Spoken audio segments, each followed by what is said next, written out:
অন্য পুরুষের সাথে প্রেমে জড়িয়ে স্বামীকে ব্ল্যাকমেইল করার অভিযোগ উঠল শ্রী সরস্বতী ভৌমিকের বিরুদ্ধে। দাবি 15 লক্ষ টাকা। ফেসবুকে খপ্পরে পড়ে ধ্বংস হয়ে যাচ্ছে বহু সংসার।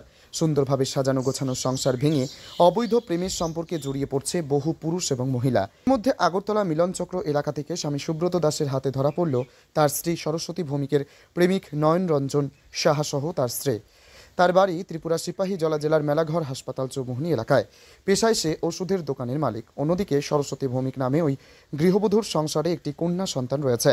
এর মধ্যে আজ থেকে গত 3 বছর আগে সরস্বতী ভৌমিক নামে ওই গৃহবধূ ফেসবুকে মেলাঘর হাসপাতাল চৌমুহনী এলাকায় নয়ন রঞ্জন সাহার অবৈধ প্রেমে পড়ে স্বামীর সাথে ঝগড়া করে বাপের বাড়িতে চলে যায়। সেখান থেকে স্বামীকে বিচ্ছেদপত্র পাঠিয়ে দেয় এবং সরস্বতী ভৌমিক তার স্বামী সুব্রত দাসের কাছে 15 লক্ষ টাকা দেবার জন্য ব্ল্যাকমেলিং করতে থাকে বলে অভিযোগ করে জানিয়েছেন স্বামী সুব্রত দাস।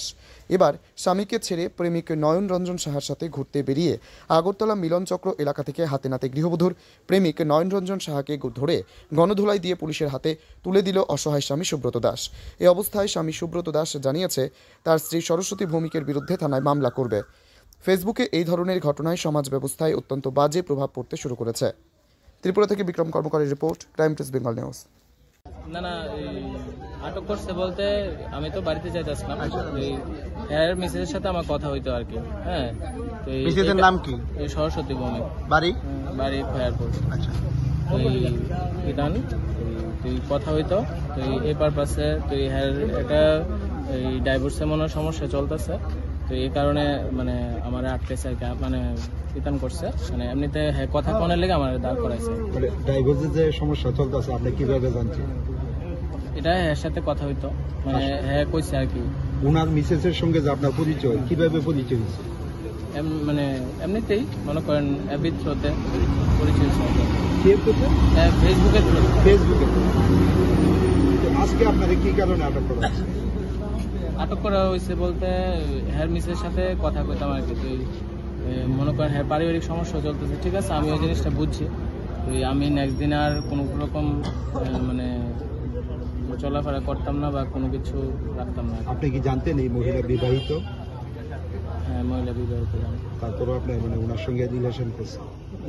রিলেশন বলতে ওই হ্যাঁ কথাবার্তা হইতো সবসময়। আপনার বাড়ি কোথায়? আপনার বাড়ি কোথায়? মেলাঘর কোনখানে? Melaghar hospital road. বাবার নাম? বাবার নাম চিত্তরঞ্জন সাহা। আপনার নাম? নয়ন রঞ্জন সাহা। আজকে কি ওনার সঙ্গে মিট করতে আইছেন নাকি? না, আমি মেডিসিন নিতে মাইছে, এমনিতে দেখা হয়েছে। আজকে কি প্রথম মানে দেখা করছেন না এর আগেও দেখা? না, এর আগেও দেখা হইতো। কতবার দেখা করছে? মানে এমনিতে আইতাম মানে। কতদিন ধরে কথা হইতেন আপনি? হ্যাঁ, 2-3 বছর। এখন যে এলাকাবাসী বা ওনার স্বামী যে আপনারা আটক করছে, এখন কি হইতে পারে বা আপনাদের কি হয়েছে এলাকাবাসী? এলাকাবাসী তারা তো আমার সহযোগিতা করছে, কোনো রকম মানে সেরকম কোনো কিছু চাপ সৃষ্টি করছে না, মানে নর্মালি কথাবার্তা কইছে তারা আইতে আর কি। তার মানে আইসে না আর কি। মেয়ে কি কইছে?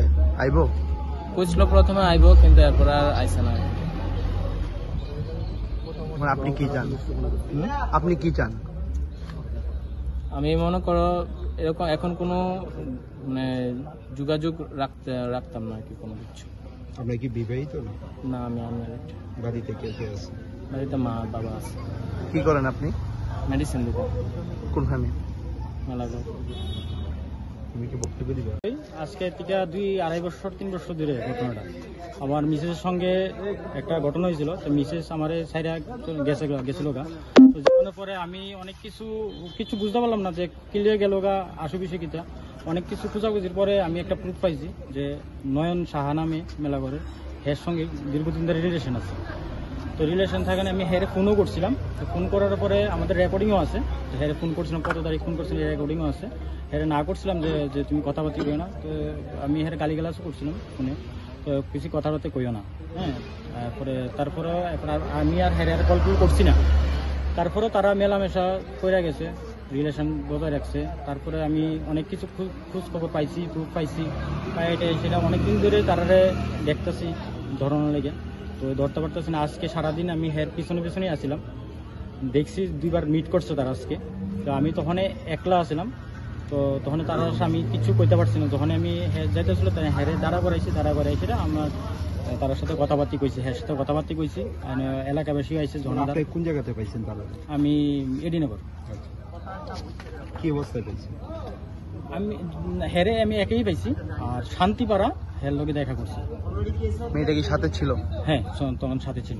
আপনার সাথে কি এখন আপনার ওয়াইফ যোগাযোগ করে? না, এখন ওর যোগাযোগ এখন কোনো কিছু নাই। ওর তো এখন ডিমান্ড চলছে যে এত টাকা দিতে হবে, না হলে আপনার সঙ্গে যে আপনার বিশেষের সম্পর্ক নেই কতদিন হলো? প্রায় 3 বছর। এই যে বিচ্ছিন্নতার কারণটা কি?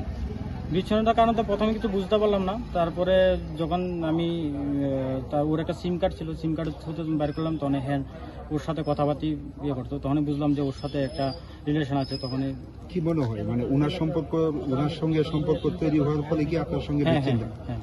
আচ্ছা, তারপর ওর সাথে আজকে ওকে দেখা করলাম। আমি এলাকার উপপ্রধান, প্রধান, পাড়ার গার্জিয়ান সবার সাথে ওদের খবর দিয়েছিলাম যে বসে কথাবার্তা বলার জন্য, তো ওরা বসেনি। তো তার নানান ধরনের অজুহাত দেখিয়েছিল, বসেনি ওরা। তো আজকে যখন ওকে ধরলাম, তো ওর মোবাইল থেকে আমি বিভিন্ন ধরনের এভিডেন্স পেলাম। তো এভিডেন্সগুলো আমি আপনাকে দেখাচ্ছি। আপনি কোনখানে আটক করছেন? আমি এডিনগর। আজকে যেহেতু ওনাকে আটক করছেন এবং বিভিন্ন তথ্য আপনি পেয়েছেন হ্যাঁ, আপনার মিসেজের বিরুদ্ধে হ্যাঁ। বা ওর বিরুদ্ধে, এখন আপনি কি চান?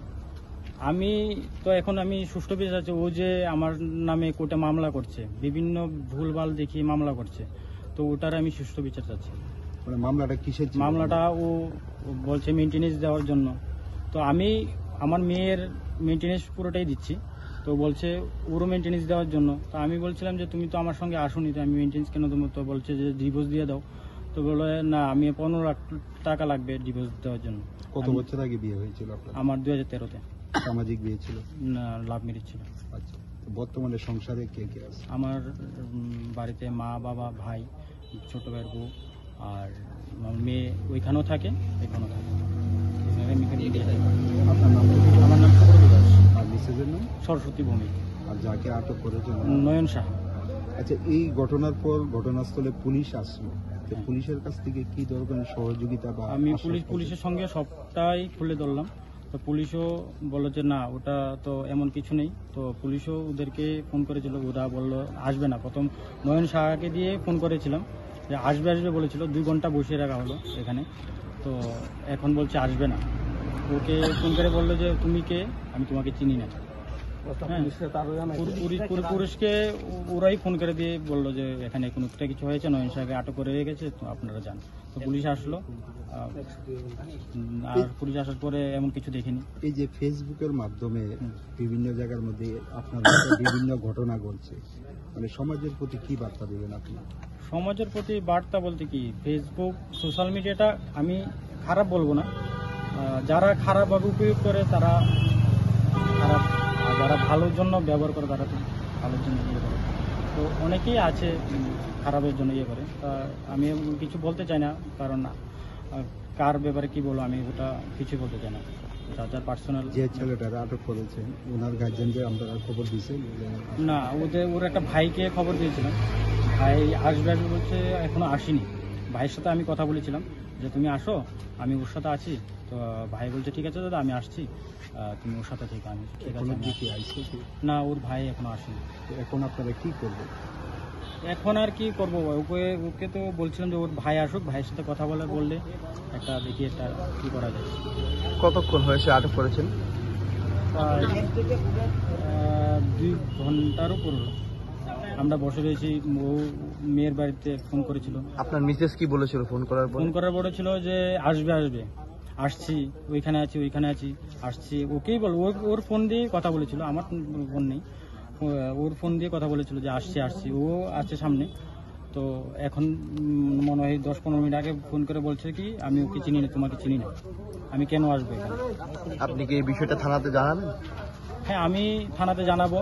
হ্যাঁ, ওরা বলছে কি লোকাল থানাতে কমপ্লেন করবে। তো আমি বলছি যে ঠিক আছে, কমপ্লেন করলে আমি তো এখানে আর কোনো দুষ্কর্ম কিছু করিনি, তো জানাটা আমিও জানাবো। আমার কাছে প্রুফ আছে, পাড়া প্রতিবেশী আছে, সবাই আছে। তো পুরো শুরু থেকে সব ভিডিও আছে, আমি ওটা দেখে ছবি